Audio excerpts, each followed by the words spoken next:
Sir नमस्कार। नमस्कार। Sir आपका शुभ नाम क्या है? मैं राकेश भारद्वाज, मेंबर AICC दिल्ली से हूँ। सर जैसे आपको पता चला होगा, जो हमारे पहलवान हैं, इंडियन जो रेसलर हैं, जो विदेशों में डंका पीट के आए हैं, इंडिया का सीना चौड़ा हुआ है और नेशनल एंथम ही बजा है, तो अपना भारत देश का सीना वैसे ही चौड़ा हो जाता है, क्योंकि जब हमारी बात दूसरे देशों में होती है। आज वो लोग धरने पे बैठे हैं जो सेक्सुअल हरासमेंट की वजह से, जो बीजेपी के सांसद हैं ब्रजभूषण जी, तो इसके बारे में आप क्या कहना चाहते हैं? देखिए, बड़ी स्पष्ट बात है, पिछले 9 साल के अंदर जो स्थितियां के अंदर परिवर्तन आया है, एक ऐसी सरकार हिंदुस्तान के अंदर आ गई है जिसने पूरे देश का मटिया मेट करके रख दिया है। जहाँ जहाँ पिछले 60 साल के अंदर, आप 65 साल के अंदर ये समझ लीजिए कि 40 साल के अंदर जो कांग्रेस ने नेहरू जी के टाइम से लेकर के और मनमोहन सिंह के टाइम तक इस देश के अंदर इतनी तरक्की का जो ना वातावरण पैदा किया, आज यहाँ देखा ये जा रहा है कि छोटी छोटी बातों को अपने हक के लिए जो है ना ये लोग लड़ाई लड़नी पड़ी थी सड़क पे उतर कर। आज कितना देश का गौरव सड़कों पर जो है ना अपने न्याय के लिए उनके शारीरिक शोषण या उनके साथ में जो यातनाएं हुई हैं उसके खिलाफ धरना दे रहा है। इससे बड़ी बदकिस्मती क्या हो सकती है?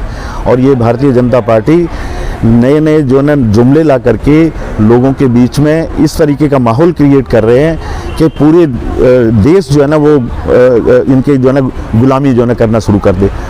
ये सबसे बड़ी दुर्भाग्य की बात है कि आज हमारे ओलंपियन जिन्होंने विदेश में हमारा विदेश का डंका बजाया, तिरंगा झंडा ऊंचा किया, उस समय जब ये अपने यहाँ डिनर पर बुलाते हैं, फ़ोटो शूट कराते हैं, उस समय तो इन लोगों को ये लगता है कि भाई हमारा पार्टी का जो है या का जो ना परचम लहराया जाएगा। जब इनकी स्थिति ये होती है कि उन महिलाओं के साथ में जो है ना घटनाएं घटित होती हैं, तो ये लोग इस तरह की घटनाओं को अदरवाइज लेते हैं। आज अगर कोई आम आदमी होता, अगर आम आदमी के साथ में ये घटना घटित होती तो वो आज तिहाड़ जेल के अंदर बंद होता, उसके ऊपर हजारों जो है केस डाल दिए जाते। अगर कांग्रेस का या विपक्ष का पार्टी का कोई आदमी होता तो उसको जो है किसी भी तरीके से जो है लानत मलाना दे करके एक कर्नाटक का जो है ना मुद्दा बना दिया जाता। आज स्थिति बड़ी भयानक हो गई है। 9 साल में लोगों के साथ में पैंडेमिक उन्होंने झेला, उन लोगों ने महंगाई, बेरोजगारी, हर चीज़ से जो है ना वो जूझ रहे हैं। लेकिन ये लोग कितने बेवकूफ़ हैं, या ये कहिए कितने नासूर जो है ना इन लोगों ने पैदा कर दिए हैं सड़क के ऊपर लोगों के साथ में, कि अपनी जो है ना बढ़ाई करते चले जा रहे हैं। इनको ना महंगाई दिखाई देती, ना इनको बेरोजगारी दिखाई देती, ना इनको जो है ना ओलंपियन जो है ना दिखाई देते सड़क पर बैठे हुए। इनको सिर्फ प्रचार और प्रचार और प्रचार ही दिखाई देता है। सर जैसे 3-4 दिन पहले की बात है, बारिश आ रही थी, तो उसमें क्या है, ये लोग ना जैसे में जो अगर होता है वो उठा के ला रहे थे, उस पर मतलब तू में हुई, बहस हुई और पहलवानों को सर भी फूट गया है, चोटें भी आई हैं, तो उसके बारे में क्या कहना चाहते हैं? क्या सरकार कैसे काम करे? देखिए, जंतर मंतर को एक ऐसी जगह बनाया गया है जहाँ पर हिंदुस्तान का कोई भी नागरिक आकर के अपने अधिकारों की बात रख सकता है।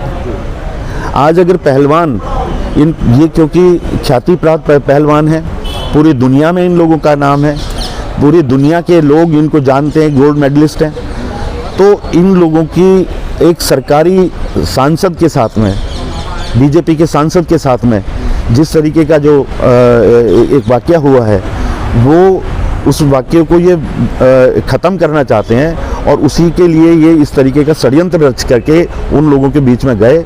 पुलिस को इन्होंने भेजा, पुलिस जो है इनकी बदवा मजदूर हो गई है, लेकिन पुलिस वालों को ये समझ में नहीं आता कि ये लोग भी उन्हीं किसानों के बेटे हैं जो गोल्ड मेडल लेकर के आते हैं। आज ये जो स्थिति हुई है वो सिर्फ इसलिए हुई है कि ये लोग इन पहलवानों को वहाँ से हटाना चाहते हैं और उसके ऊपर मिट्टी डालना चाहते हैं, जो ब्रजभूषण ने इन लोगों के साथ में किया है।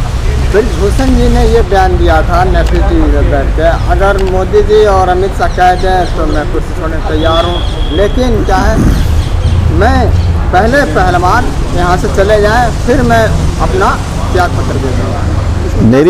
मैं एक बात ये नहीं समझ पा रहा हूँ कि जिस ब्रजमोहन ने ऑन कैमरा ये बोला है कि मैंने एक मर्डर किया है, क्या वो प्रधानमंत्री से और अमित शाह से पूछ करके मर्डर किया था?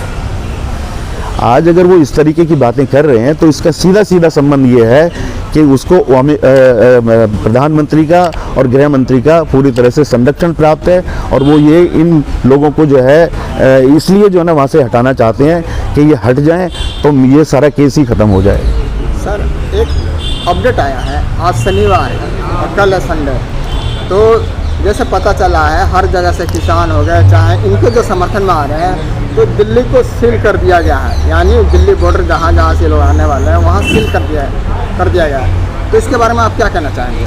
देखिए, मैं परसों से जो है ना इन चीज़ों को देख रहा हूँ और ये सारी की सारी चीज़ें सोशल मीडिया पे पूरी तरह से आ रही हैं। अगर ये नेशनल मीडिया जो गोदी मीडिया कहलाता है ये अगर नहीं देता तो क्या आप समझते हैं कि ये चीज़ें जो है ना लोगों के बीच में नहीं पहुँच रही हैं? पहलवान को बॉर्डर पर, पहलवानों को, पहलवान के परिवारों को बॉर्डर पर रोका गया परसों। जैसे ही सोशल मीडिया पर ये प्रचारित पता लगा कि अभी एक पहलवान का सर फोड़ दिया है, शराब पी करके पुलिस वाले जो है ना वहाँ पर हंगामा कर रहे हैं, इनको हटाना चाहते हैं, बरसात के अंदर इन लोगों के साथ में बदतमीज़ी की गई, तो वो सारी की सारी चीज़ें बिल्कुल सबके सामने दिखाई दे रही हैं। और ये सब वो हथकंडे अपनाएंगे जो हथकंडे इन्होंने किसान आंदोलन के दौरान अपनाए थे। तो ये है कि अभी पब्लिक को जो है ना समझना चाहिए कि उनके साथ में इतनी नाइंसाफ़ी हो रही है, और हर जगह ये लोग जो है ना ये सोच करके ये काम करते हैं कि हमारे ऊपर जो है ना किसी तरीके की बात ना आए। और ये आज ये जग जाहिर हो चुका है कि ये लोग जो विपक्ष के अंदर है, अब ये विपक्ष की जो चीज़ें हैं या अपने खिलाफ कोई भी चीज़ को बर्दाश्त नहीं कर सकते, और इसीलिए जो है ना ये इस तरह की कार्रवाई हो रही है। राहुल गांधी जी ने अडानी और मोदी जी को जो संसद में बोला था, तो उनका जो है सदस्यता रद्द कर दी गई, सजा हो गया, तो ये खूनी है और इनको तो आरोप भी लगा है, फिर भी इनको कोई सजा नहीं, क्या व्यवहार है? मतलब ये राहुल गांधी कोई सत्ता पक्ष के आदमी है? ये तो ये देख लीजिए पूरे हिंदुस्तान के अंदर जहाँ जहाँ जिस स्टेट के अंदर इनकी सरकारें हैं या समर्थित सरकारें हैं, वहाँ पर हाई कोर्ट के जज, नीचे मेट्रोपॉलिटन जज, वो सारे के सारे वो इनके समर्थन में जो है ना सारा का सारा काम कर रहे हैं। आज राहुल जी का कोई इसके अंदर गलती नहीं थी। ये हिंदुस्तान के तमाम वकील भी जानते हैं, हिंदुस्तान के तमाम जो पूर्व रिटायर जो जज हैं वो भी जानते हैं, और ये खुद भी जानते हैं कि राहुल गांधी कहीं पे भी कल्प्रिट नहीं है। राजनीति के अंदर जब कोई चीज़ कि किसी चीज़ की पराकाष्ठा हो जाती है तो ये सारी की सारी चीज़ें गौण होती हैं। ये अगर मोदी के बारे में बात कही गई तो नरेंद्र मोदी के बारे में तो बात की नहीं गई। ये बात तो सीधी सीधी जो है ना मोदी जो 5, 6, 7 मोदी भाग गए देश छोड़ करके, पैसा लूट करके, उनके बारे में कही गई थी। तो इतना कोई दोष नहीं है, लेकिन क्योंकि ये विपक्षी पार्टी का एक ऐसा नेता है राहुल गांधी जो कि 9 साल से इनके जो बदमाशियां हैं उनके खिलाफ लड़ाई लड़ रहे हैं। एकमात्र राहुल गांधी है, और ये जितने भी इनके रूलिंग पार्टी के लोग हैं, ये कितना भी गलत काम करें, कितना भी जो है ना बदतमीजियाँ करें, कुछ भी करें, इनका जो है ना बाल भी बांका नहीं हो सकता। ये मैं लिख करके दे सकता हूँ। सर, अभी जो माहौल चल रहा है मणिपुर का, मणिपुर जल रहा है, उसके बारे में आप क्या कहना चाहते हैं? आखिर सरकार इतनी खामोश क्यों है?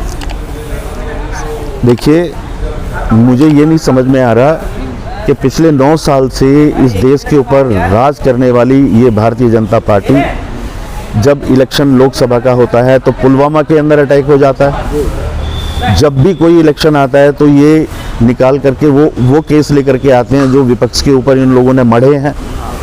और अब कर्नाटका के अंदर इनको ये दिखाई दे रहा है कि ये 40-50 सीट से ज़्यादा नहीं जीत सकते, तो इन्होंने मणिपुर के अंदर युद्ध छेड़ दिया, और वो भी जातिवाद का युद्ध। आज वहाँ पर मणिपुर के अंदर जो हिंसा हो रही है, सरकार किसकी है? कांग्रेस की है। अरे सरकार तो बीजेपी की सरकार है, और बीजेपी का गृह मंत्री क्या कर रहा है, बीजेपी का प्रधानमंत्री क्या कर रहा है? 24 किलोमीटर की पदयात्रा। वो उसको इस बात से कोई मतलब नहीं है कि वहाँ बीजेपी के लोग मर रहे हैं, कांग्रेस के लोग मर रहे हैं, या वहाँ पे जो है ना आदिवासी मर रहे हैं, या वहाँ पर हिंदू मर रहे हैं, उनसे कोई लेना देना नहीं है। उनका सीधा सीधा मकसद है कि हमें राज कैसे करना है, हमें सत्ता कैसे हथियानी है। वो वही चीज़ जो है ना मणिपुर के अंदर हुआ है कि कर्नाटक का इलेक्शन जीतना है, चाहे राम का नाम लेकर के जीतें, चाहे अब दोबारा से हनुमान का नाम लेकर के जीतें। तो इनका कोई दीन ईमान नहीं है। ये सबसे भ्रष्ट दुनिया की पार्टी है जो देश का बेड़ा गर्क करके रख दिया इन लोगों ने। सर मेरा आखिरी सवाल जो है, मतलब आप जो पहलवान जो बेटियां बैठी हैं उनके तरफ से आप क्या संदेश देना चाहते हैं जनता को जो ऑडियंस वीडियो देख रही हैं? मैं D7 के माध्यम से इस पूरे देश के लोगों की को जो है ना एक बात कहना चाहूँगा। मैं भी बेटी वाला हूँ और आज स्थिति ये हो गई है कि बेटियाँ सुरक्षित नहीं हैं। बेटियाँ अगर सड़क के ऊपर बैठी हुई हैं और सबसे बड़ी बात ये ओलंपिक विजेता बेटियाँ, जब उनको न्याय नहीं मिल रहा तो आप ये अंदाज़ा लगा लीजिए कि आम जो घर के अंदर महिलाएं हैं उनको जो है ना या बेटियां हैं उनको कैसे न्याय मिलेगा। इसलिए मैं संदेश ये देना चाहता हूं कि 2024 के अंदर जो चुनाव आ रहा है उस चुनाव के अंदर मैं उन बीजेपी के कार्यकर्ताओं को भी एक बात कहना चाहता हूं, आह्वान करना चाहता हूं कि आप लोग भी, ये जो आग है आप तक भी पहुंचेगी।